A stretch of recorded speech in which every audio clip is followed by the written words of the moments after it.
What's up, everybody? Welcome back to another episode of Day One Radio right here on Live Hip Hop Daily. I'm Maurice Garden. As always, I'm joined by Brandon Peters. What's happening, man? What's good, brother? How you doing? I'm doing. I'm going to say I'm aspiring to do good. I mean, I don't know how many folks just doing great out here. You know what I'm saying? But I'm Yeah, aspiring to be good. You know what I'm saying? absolutely. Nah, I definitely understand that for sure. But we got to keep pushing, brother. We got to keep pushing. We are in a important time right now of change and pushing the line on different things in our community. And we talked about a lot of things over the last few weeks, from personal protection to talking to one of the top coaches in the league with sports and activism on the ground level, politics, the whole nine. And one thing that we have not got deep into yet during this time is money, which is extremely important. And this sister that we have on today, Sarah Kuntz, is a former. She's employed me before. We've had several conversations over the years and whatnot. Very brilliant woman that is the managing director for Clio Capital right now. She's doing a lot of things in the tech space, doing a lot of things in the VC space. So I definitely wanted to sit down and talk to her about the diversity inclusion dance going on in Silicon Valley right now. So how you doing, Sarah? Welcome to the show. I am good. This reminds me of when we had a radio show. I know, right? Yeah. Yes, I do. That was fun. That was fun. Exactly. I am great in the moment. All things considered, right. I can't complain. Yeah, exactly. So, I mean, let's get right into it. You are a Black woman working in a very non-Black, non-female space. How do you keep your sanity and continue to push through every day doing this work? I just close my eyes and imagine how much I'm gonna love having my own yacht. That's it. I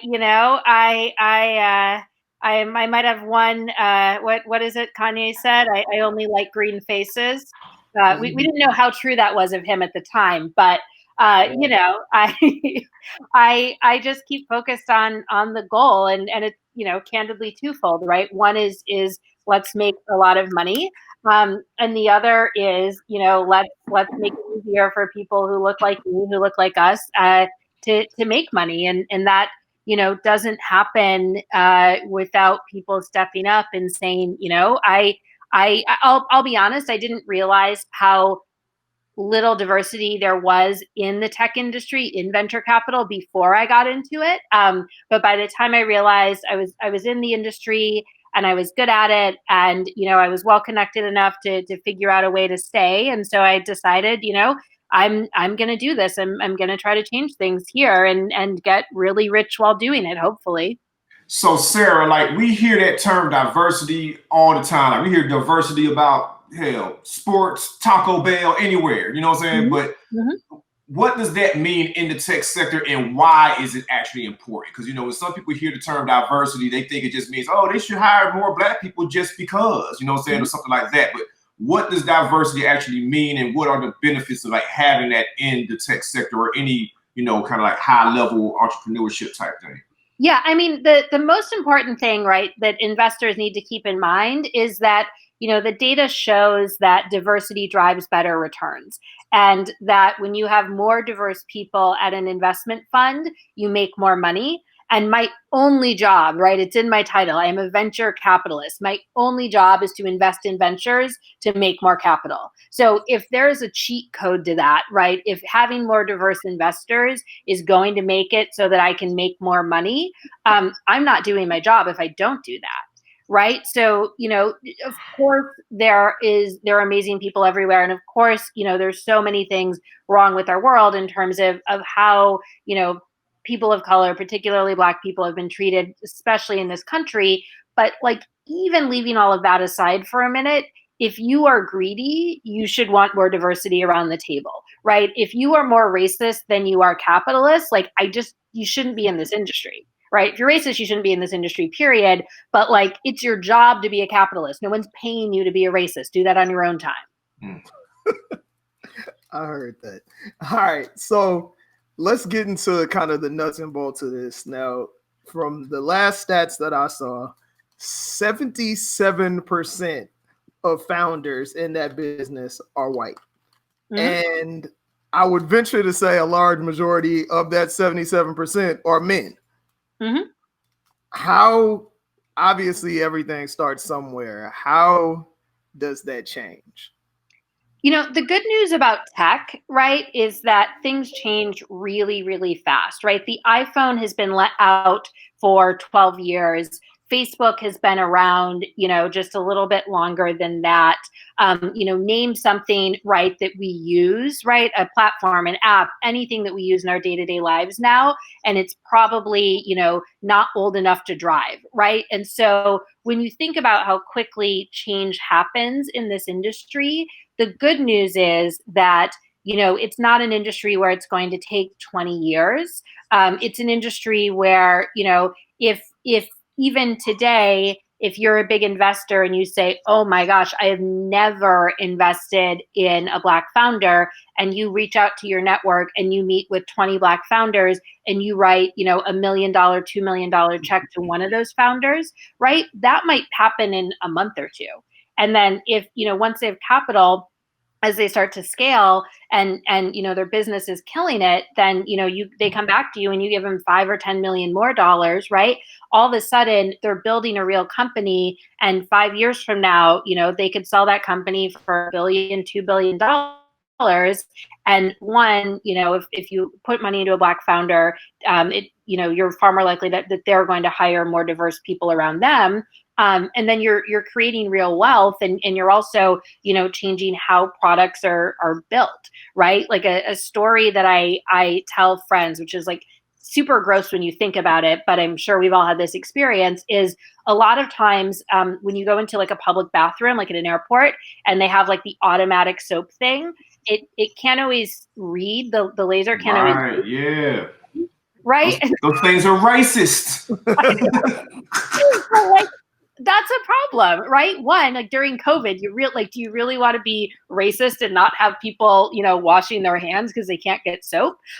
You know, and so when you think about our daily lives, right, our iPhones, you know, have had the problem over the years of not recognizing, I think, Asian women's faces in particular. They just couldn't tell them apart because they didn't train the machine learning algorithm. So, you know, if you want to break into your Asian female friend's phone, you just go find another Asian woman and like it might unlock her phone. And so it's one of those things where, you know, that's not good. That's a problem, right? So, you know, when you think about it from a practical standpoint, that matters. And so, you know, when you invest more diversely, within 3 to 5 years, you have real big, significant companies, right, that now exist that weren't there before, that are going to be run by, you know, diverse people. And that's good. And that's going to drive financial returns. And it's also going to make a world that, you know, is a lot cooler and more interesting than a lot of what we see now in the tech industry. Right. So for the you know, founder who has a brilliant idea but has no idea how to get in those rooms with investors, what advice do you give them? You know, the good news is, well, right now, no one's in any room with anybody else, hopefully. But, you know, in general, there is a way to, there's a way to find people now, right? You can go on Twitter. Most venture investors are on Twitter, right? And you can, you know, my Twitter handle is just my name, first and last name, a new Cash App strip club, right? So look at it. And they'll definitely want to look at that. So, you know, I there's a way that you can do those things that wasn't there before. A lot of investors, you know, will give talks or do panels, and all of that is moved online. Most of it's free, and it's available to anybody. So, you know, there's a huge, the internet has not, the tech industry has not been deeply diverse or equitable, but it is deeply accessible, right? If you're listening to this podcast right now, you have internet, you can go on and find some of these investors, and you can start, you know, reading, resources about, hey, here's what do I need to know to think about starting a company? What do I need to know to think about raising money? How do I get started? Where do I even begin? All those resources are online and they're free. And you can start there. And then when it's time that you want to raise money and stuff, you can go to websites like My Funds, cleocap.com. And, we have a button where anybody can submit their deck and pitch us. So, the world isn't a totally fixed place, but the barriers, the gatekeepers, I think are and have been opening up, and that's there for people. So I'm glad that you said that because, of course, we want to drive people to all of those outlets that you just spoke of. But for the people that, would rather hear it with their ears first before they go look, like, when you're a venture capitalist and you're, doing your job, like, sometimes people can get intimidated by numbers that they might see on the CNN ticker. You know what I'm saying? They'll see some new company, like, oh, they got 5 million in the first round and they got now they're up to 10. It's like some folks are like, damn, I really actually just need $100,000. Am I allowed to talk to anybody? You know what I'm saying? So like how does that game work? Like, does everybody try to come in there with the, like, hey, I need $1 million for you to talk to me to get this off the ground? Like where do people usually start off in that field? So one story that I love, right, and this might sound kind of counterintuitive, but one story that I think is so fascinating is I have a bunch of friends in Silicon Valley, very rich, fancy white dudes, and they all were friends with the Uber founders before Uber really launched. And all of them, some of them invested and they've made a ton of money. Others, I have so many friends who have stories about, they went for a run with Travis Kalanick and he's like, please, like, will you just give me 25,000? And these guys were worth, maybe 10, 20 million at the time. And they just didn't understand it. They weren't that into it. They said no, right? So everybody has that, right? When like the richest of the rich of the richest, like white tech dudes have those stories. And that was 2010, right? That wasn't 1,000 years ago. And these were people he was friends with, and they still wouldn't give him money. So, to level set and say that you will get told no. Everyone who's ever, no matter how easily success seems like it's come to them, everybody's had that happen. And, the answer to your specific question of sort of how do you know where to go for the smaller amounts of capital to get started, that's when you want to find an angel investor, right? So an accelerator or an angel investor, and you can literally Google, right? If you're in Atlanta, you Google, angel investor Atlanta, right? Accelerator Atlanta, and you're going to see all these results. And most of them have websites. Most of them have social media that you can follow and reach out to. Most of them are hosting events. They're somewhat accessible, and you can hear them, right? Or one thing I tell people to do all the time when they want to understand more about what I'm looking for is, instead of me having a 1-hour phone call with every person who's interested in understanding kind of what I'm looking for, I tell them, hey, look, I just did the Day One podcast. Go listen to that, right? And I tell them, go read. You can read and listen to and watch, what a lot of the local, or relevant to your industry, in how early you are, investors are saying that they want to see in companies. And you can learn a lot from that, so that then when you go to them, right, it's like if you have a crush on a girl and you're like asking her friend, like, hey, like, what kind of flowers does she like, right? Or like, what's her favorite restaurant? So then when you ask her out, you're like, hey, let's go to this place. And she's like, oh my God, that's my favorite restaurant. You're like, oh, okay, cool. Right? Do the same thing with investors, where you can learn what they're looking for, and you can learn what they need to be able to invest. And then you can say, does that work for me? Right? If an investor only invests in, auto companies and you're building a software company or a social media app, then they're just not going to invest. So you can save your time and go to somebody who does invest in social media. For sure. All right. Now, we hear a lot, and historically we've seen that a lot of brilliant ideas and big companies come out of times like this, the very tough times. And I'm assuming because of that, that's one of the reasons that you launched Chrysalis, the Fellowship for Laid Off Workers. Talk a little bit about that, and also tell us about a couple of, or even one of like the brilliant ideas that you've seen come out of that, if you can. I don't know. Right, that you can talk about. So Chrysalis was exciting. In Chrysalis, right? Like if you go back to like 6th grade science class, there's a caterpillar, and then it's like having a good caterpillar life, just caterpillaring around, and then it literally, turns into a pile of goo. and it probably is like really going through some stuff when it's in that little pile of goo.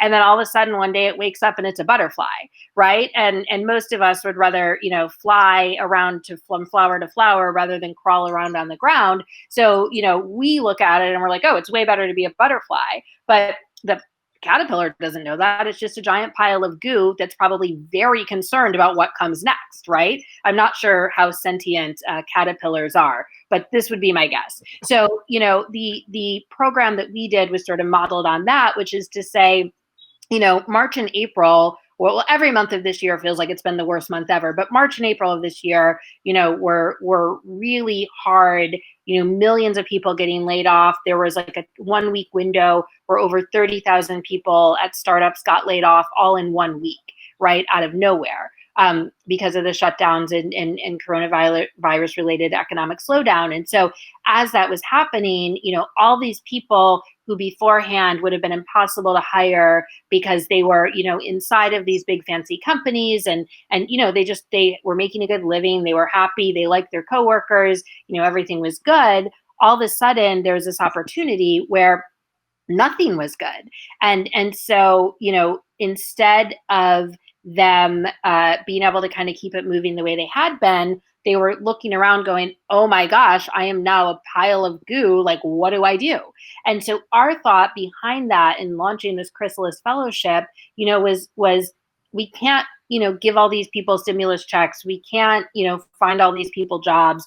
But what we can do is say, hey, maybe some of them should be startup founders. Maybe they shouldn't have been, you know, a marketing manager or an engineer or whatever at some random startup, a cog in the wheel. They should be doing their own thing. And so, you know, the fellowship was really around that idea, which was what happens if we take these people and we put them, you know, in an environment where they can get to know each other, they can work on company ideas, they can sort of be pulled away from the day-to-day of, oh my God, how am I going to pay rent, right? And they can focus on the idea that they've always had that they've never had time to develop, or a brand new idea. And so out of that, you know, we had hundreds of applicants. We picked, you know, a super diverse group of just over 100 people. They went through a 6-week program, and, you know, over 20 kind of projects came out of it, and a couple of them are on their way to becoming companies. There's one that I'll talk about a little bit called IndiFit, INDI Fit, and it is a which Brendan knows. I love sports and I love fitness startups, but you know, it's a platform that lets laid off you know, workout instructors you know, be able to, you know, go to their Instagram followings, go to their social media followings, and say, hey, you know, I'm doing a workout in this park if you want to come and do a social distance workout, and you know that you can pay through the platform, you can promote your class, and then they can make some revenue again, and often, you know, more revenue than they were making on a per class basis, you know, before COVID hit. So it's definitely something really, really exciting. And it didn't exist, you know, the woman who founded it in Chicago, Cheryl Kemp, it didn't exist even, you know, 2 months ago, much less barely 6 weeks ago. And now it's up and running, and real fitness instructors are making real money from it. That's super dope. That's super dope. And actually, my girl, one of her relatives is kind of going through that same thing. So that's dope. I'm gonna have to tell her about it. So exactly, get some money in the park, make it happen. Exactly. Exactly. We've seen a lot of, you know, tech founders from Dorsey on down come out and publicly support Black Lives Matter and allocate funds to organizations, and some have even made Juneteenth a holiday. What's your take on why this is happening all of a sudden? And do you think this is like a knee-jerk type thing, or do you think this is something that will be sustainable for these companies? Yeah, you know, I think that we said, hey, please stop killing Black people. And a bunch of corporations said, oh, I hear you. You want us to give basically our entire white workforce the day off in June, which, like, honestly, I like the idea of having another summer holiday, because like next year, you know, they'll keep it and it'll be sort of a tight, like, Memorial Day, Juneteenth, 4th of July, you know, do God knows what during August, Labor Day, and then like you're back in action. So like, I'm always one who's going to raise their hand for a paid day off. That being said, like, stop stop killing us, right? Stop not hiring us, stop not funding us, not like, here's another holiday. And luckily there's a lot of money and space in the world for both things to happen. But the important thing there is that both things need to happen, right? You can't what, you think I'm going to be excited if I get shot by a police officer on Juneteenth when I have the day off work? Like, no, that's not going to fix this, right? So I think that there has to be an understanding that it's not just, hey, like, let's elevate voices and listen, great, but like, run me my money and stop shooting me. Like, those are pretty basic, easy ask, right? If I'm working just as hard as somebody else, pay me the same, and like, please don't murder me. That's it. That's it. That's the tweet. Absolutely. You've been on the front line of getting women equal pay and opportunity in the tech space for a long time. Do you see traction? Do you see things changing? What a question. I think that things are changing a little bit. And I think, I was having a hard time during the protests, like was so anxious, could like barely leave my apartment by myself because I just was like, this is crazy. There's curfews, like, are people going to think if they see me, walking around my neighborhood in San Francisco, which San Francisco is not a very diverse city, that I'm like, are they going to call the police? Am I going to end up dead? Right. And so, but I had a really interesting conversation with a friend of mine who was like, this is the least bad I've ever seen police brutality at protests. And I was like, Butch, like, I want what you're smoking. What do you mean? And he's like, no, like, it used to be so much worse. And, the brutality at the protest is really tamping down. Like, there's actual change that people are really thinking about making. Like, in his mind, as somebody who's in his 60s, he's like, this is kind of as good as he's ever seen it. And that perspective, right, is crazy. But at the same time, it also kind of gave some perspective. So I immediately felt safe enough to leave my apartment to go buy more wine because I really needed wine. But let's get first things first. But it was one of those things where, like, it really was, such a mind-blowing perspective because you're living it. And we're young enough that it feels like, how could this be this bad? And then you understand, no, it's always been this bad. It's generally been far worse. And this is actually, in a weird way, getting better, right? I have friends in New York who are like these, like, socialite girls who are like, these like beautiful white waspy whatever. They won't stop They won't stop protesting. They won't stop talking about Black Lives Matter. They're like planning protests in their, like, in the Hamptons, right? And so I have like they are not okay with what's going on, and they're determined to change it. And so, that I think is what kind of gives me hope and perspective of like, wow, right? When my friends are like, here's my $10,000 handbag, here's the protest I'm posting, all cops are bastards, you start to understand that, like, we might be at a different point, and there might be real change. So, like, to piggyback off with something that you said, earlier in the conversation about, hey, man, it's time to run us our money, pay us for doing the same job as somebody else. With the tech industry in particular, what do you think are like the biggest, or for a better word, the most recognizable barriers for Black folks to get in it? You know what I'm saying? Because I mean, like Brandon said, 77% of founders are white. We always hear complaints about, companies not hiring Black folks, or not enough, or even sometimes we read stuff about, kids not learning about this kind of stuff early enough to get into it. You know what I'm saying? Yeah. So like, what do you think are some of the more recognizable barriers for Black folks that are, wanting to at least be interested, in the tech industry? Yeah, I mean, there are tons of structural barriers in terms of hiring and funding and equal pay, and you pull back even more, and the structural barriers in education and access and family wealth and all of those things, right? That like, we can't fix all of that, because I told Brendan I only had 45 minutes for this, so we can't fix all of this right on this call, but this podcast, but there are things, there are kind of rays of hope. There are good things happening, right? And so there are a lot of awesome organizations. There are things like Black Girls Code, which is a nonprofit for elementary and middle school girls to learn, Black and Hispanic girls to learn about, coding. There's one for Black and Hispanic boys called All-Star Code. There are programs like Code 2040. All the programs have code in the name because they're all about engineering. But there's one called Code 2040 for Black and Hispanic college students who are engineering majors, who want to get internships at big Silicon Valley tech firms that often then lead to jobs after school. Something just launched today called the Black Innovation Alliance, which is sort of a mega group. It's sort of like it's sort of like Death Row Records, right? Please don't kill me, Suge Knight, if you hear that. Oh my God, please don't kill me, Suge Knight. But you can't. but it's this sort of death row, right, of Black tech talent and groups that exist in order to help Black people get into the industry, stay in the industry, find jobs, find funding. And so, with one site now, right, the Black Innovation Alliance, you can access a bunch of these different resources. And so, there's HBCU VC, which is a program to get students from HBCUs, involved in tech, in venture capital. So there are a lot of bright spots. The problem is, until about a month ago, a lot of them were working with very limited budgets, and now everybody with a checkbook has found them, which is great, and it'll enable them to do more and better work.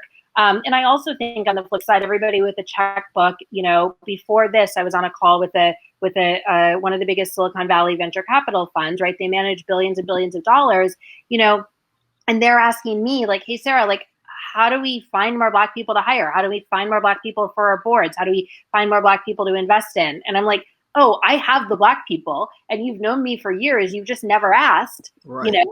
But now you're asking. And so, like, the perfect can easily be the enemy of the good, where you're just like really annoyed that they've never asked before. And when you've tried to, maybe send them things, they haven't been super receptive. Or you can say, okay, that where you were at before wasn't great, and where you're at now is going to be better. And, the way that I kind of frame the work that I do, not my day job, but my night and weekend job of doing all of this work for these people to hopefully move the needle, is like, I don't know, in like 40 years, right, when I have a daughter and she's like, graduating college and going into these same jobs, I don't want her to tell me that it's still just as bad. Right. So I'm not working to help, these funds or these, kind of rich white people who suddenly are like, what do? We feel bad. I'm working so that, like, in the future, the next generation of kids don't have to do this work. Right. And they can just, like, show up and be prepared and be qualified and, know their stuff and get hired and get funded. Whereas right now you have to do all of that 10x more, it feels like, to get anywhere. And so that is sort of what drives me. And I think that there's a interest at this moment that there hasn't been before, and having that happen. And so I think, we have this sort of offensive advantage right now. Right. And so you got to kind of try to run it into the end zone. So you said you got all the Black people, and obviously, like, there's Black folks that's been in the tech game for years, but I want to know, how many of these Black folks are like you, though? You know what I'm saying? Because it's like, the way that you're explaining this stuff, it's like, I'm pretty sure anybody that does not know what the hell we're talking about, they're catching on to some of the cultural references you're making, and they're like, oh, wow, okay, I think I know what she's talking about. It's comparable to Death Row. It's comparable to this, and it's not going over their heads. So, like, how many folks are in the game that are like you, that are like, okay, I get this, I understand this kind of person, let me walk you in here?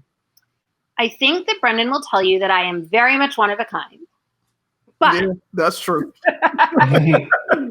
that is true. But no, I mean, I think people want to help, and I think people are you have to kind of meet people where they're at on both sides, right? So, there are all sorts of people, right? And I think that there's increasingly a focus on, being accessible, right? And understanding that while there are tons of brilliant Black people, at Harvard, Stanford, Martha's Vineyard, whatever, there are also tons of brilliant Black people, in Compton or Detroit or wherever else. And so it's not, I think, and I'm somewhere in between, right? I'm from the middle of nowhere in the Midwest, and went to Michigan State University. And so there's it comes from all sides, right? Just the same way that talent anywhere else does. And so, I'm glad that there are tech in general. One thing that tech is good at, and I do think matters, is tech is not an industry that's obsessed with sort of respectability politics, right? Nobody in Silicon Valley wears a suit. Nobody, is asking you to do high tea with the queen. It's a pretty casual industry, and it's an industry where people, can kind of be themselves a little bit more. And certainly the self that has been centered and the self that everybody has been sort of aspiring to and catering to has been a sort of nerdy white dude self. But I think that there's room for more than that, right? As opposed to, you go into an old school law firm or investment bank. And I think there is still a lot of, hey, you're nothing, no matter who you are, nothing of your culture is welcome here. You have to pretend like you just are a robot in a suit. And so I do hope that as there's more diversity inside of, especially these earlier startups, especially these venture funds, that, you'll see even more of that, if I'm the only person in a room who understands the Suge Knight reference, it better be because everybody else is 20 years younger than me, not because people my own age are just so far removed that they don't know about the most important, moment in all of our lives, which is the East Coast versus West Coast, rap battles, right? So I think that there's a little bit of that in our industry. And I think that there's a willingness, to have more of that in our industry. And that's, on everybody, right? It's not just, white people who need to embrace more of that. It's everybody in our industry needs to understand that it's okay to show up at work and be yourself. And, right now you guys can't see me because I have bad Wi-Fi, but I'm wearing, my sweater from Nantucket while I talk about Suge Knight. Like, just be yourself, even if it's like a very weird mashup. And hopefully our industry is willing to kind of accept that. For sure. You recently were in the Washington Post talking about a bunch of tech entrepreneurs. They were asking them, what they were reading or the literature they would suggest. So piggybacking off of that, what books would you say, or not even if it's not books, what blogs or whatever would you say that young tech entrepreneurs need to be reading right now? Yeah. I think there's a lot of good podcasts, which is awesome. Honestly, if you're just bored, like on Netflix, there's actually really there's a lot of shows that really do kind of tell you what life is like inside of startups. So, the show Silicon Valley does not have nearly enough diversity along any axis, but it's a pretty good representation of like how crazy tech can be. The Social Network, if you haven't seen that in a while, is worth a rewatch. And there's also, great podcasts, like 20 Minute VC, which I was on an episode of recently. It's literally exactly what you think. It's 20 minutes interviewing a venture capital investor. And you really get a sense of kind of their personality, their flavor, what they're interested in. There are a lot of interesting newsletters and blogs, and even just following things on Twitter, that the sort of VC Twitter. There's an Instagram account I love called Praying for Exits.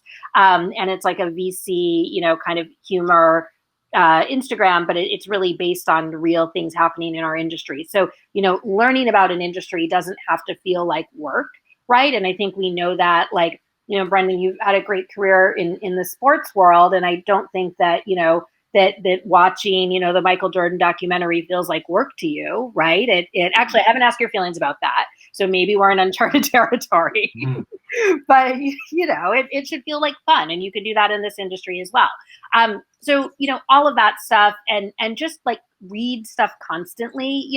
Go on TechCrunch and read that every day. Go on, Axios has a newsletter just for venture capital and technology. Like, just read that stuff, right? I get Bloomberg emails every day. it's free. Bloomberg, you have to pay like $1,000 a month to get their special terminal, to get the news to trade, stocks, but you can get their newsletters, which is a lot of the same information, for free every day. It takes you 30 seconds. The first month or two, nothing makes sense. And then you start to understand and you start to say, oh, I've heard this fund's name before. Oh, I've heard this term before. Or, oh, what is crypto? What is AI? What is, VR? And you start to learn. And so, don't be afraid to just sign up for a bunch of stuff, absorb a bunch of knowledge, consume a bunch of content, not know at all what you're doing or who anyone is.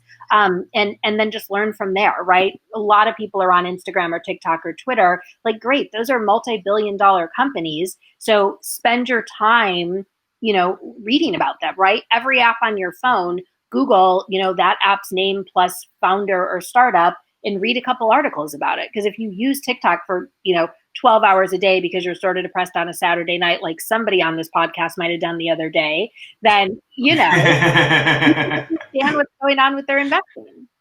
Yeah, nah, that's real. That's super real. I feel like this isn't just a tech thing. This is just across corporate America, period. The buzzword has been diversity and inclusion, but like that, I feel like it's time to graduate past that. I feel like just saying, oh, we have a problem hiring people that are not white men, so let's hire a black woman or man as the CEO or chief diversity inclusion officer, and then go back to how we normally been doing business. Mm-hmm. Like, how can we get past that? Yeah, I think that's a great question. I think the way you get past it is by having people on the other side of that understand that that's not enough anymore. And you hope, right? It's like when you're little and your mom hopes that you clean your room because you value a clean living space, but she knows you're going to clean the room because you value having your PlayStation, right? And so I think that this is a point where, and not just Black people, right? Everybody needs to be looking around and saying, the one thing that is easy when we talk about race is it's easy to see. Right? Anybody who sees me, anybody who sees you guys, anybody who sees anybody in America, you know if they're white or not. You kind of know their race, right? So it is easy to look around your teams and say, this team looks really all one color, right? Or not. And so if it looks really all one color, you know that the next thing you need to do is change that.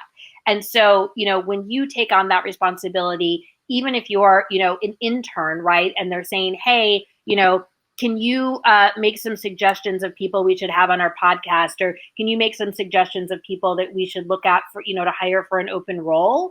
It's really illegal in America to say, but only find us white people. They're not telling you that. So you can purposely go out and make sure that what you're showing them is diverse.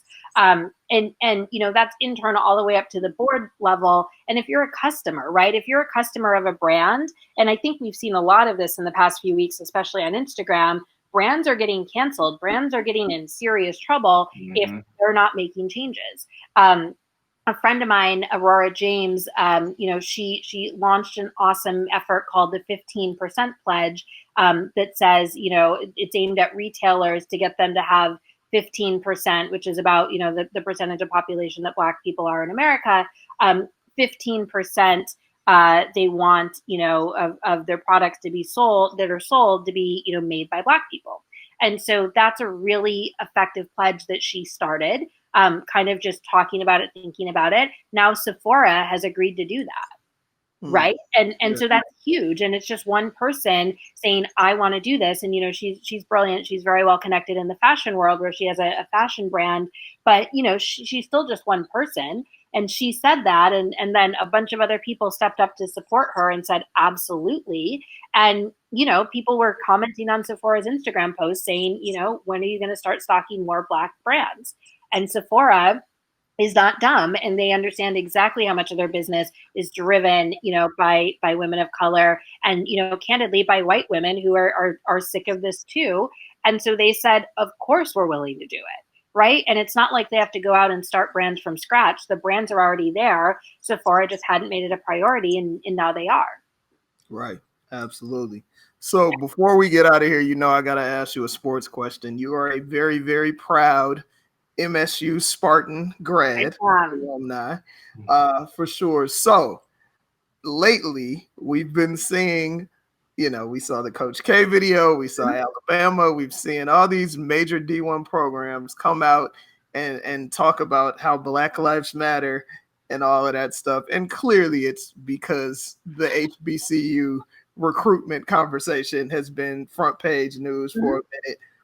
As someone who, does this for a living, but also graduated from, a PWI or whatnot, who has a vast majority of Black players on any of their stuff that comes on TV. What are your thoughts on that? I think it's good, right? When I saw that Roger Goodell video, I was like, this is a hostage video, and I love it.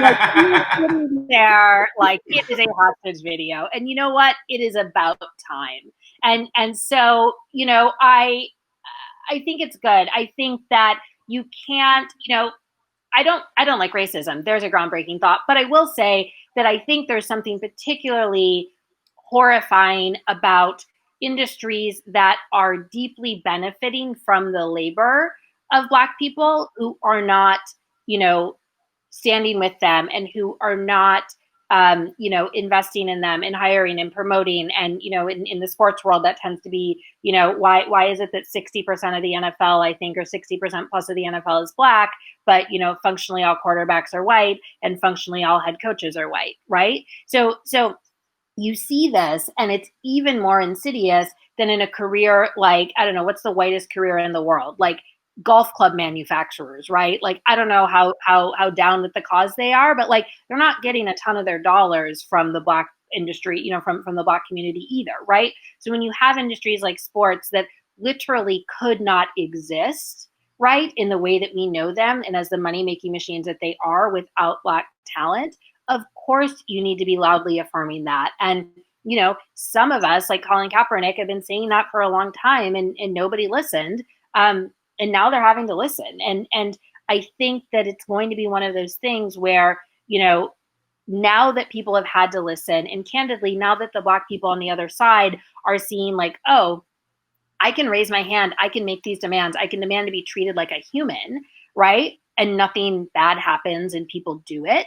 I hope that that's just sort of the first kind of crack in the dam, and that what we see is, more of this saying like, no, we are taking Juneteenth off next year, and we're not going to work for, a racist coach. We're not going to play on a team, that has a racial slur in its name. Not that I'm looking at you, Redskins, right? Like that we're going to start changing these things. And I think that, we sometimes forget, particularly in sports, but I think entertainment, I think other industries are like this as well, that the power structure, the money structure might not be in our favor, but the power structure certainly is.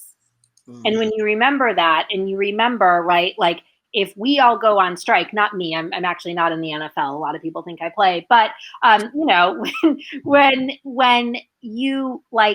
the players say, nope, absolutely not, right, then all of a sudden something changes. And I'm not here to judge, the situations that were going on back then, because it was a different conversation even a few years ago. But imagine once Kaepernick started to get heat, if every NFL player, every Black NFL player kneeled and said, we are not getting up and we are not starting to play, right? What are you going to do? What are you going to do? What are you going to do? We are on national TV right now. What are you going to do?